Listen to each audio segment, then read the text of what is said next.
Next our topic is their uniforms की हिदायत, instructions about uniform. Instruction about uniform भी कह सकती हैं या यूनिफॉर्म्स इंस्ट्रक्शंस। देखो साथ मैंने नीचे लिखा हुआ एस के साथ, पॉजिटिव एस नहीं लिखा, उसका मतलब है की, का, के, उसके, ठीक है। यूनिफॉर्म्स इंस्ट्रक्शंस भी कह सकते हैं इसको, या इंस्ट्रक्शंस अबाउट यूनिफॉर्म इस तरह भी कह सकते हैं। किसी चीज के बारे में कोई बात करनी हो तो अबाउट भी लगा सकते हैं वहां पे। ओके, साफ और इस्त्री शुदा यूनिफॉर्म पहनो।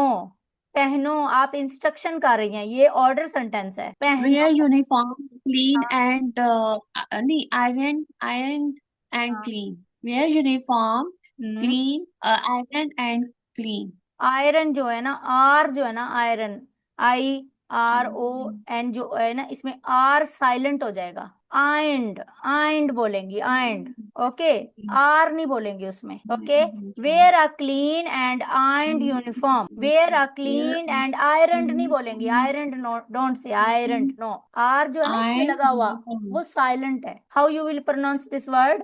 आइंड, Ironed. या wear a clean Wear and a iron uniform. clean and What iron after? uniform. Wear a Okay, clean iron uniform. well done.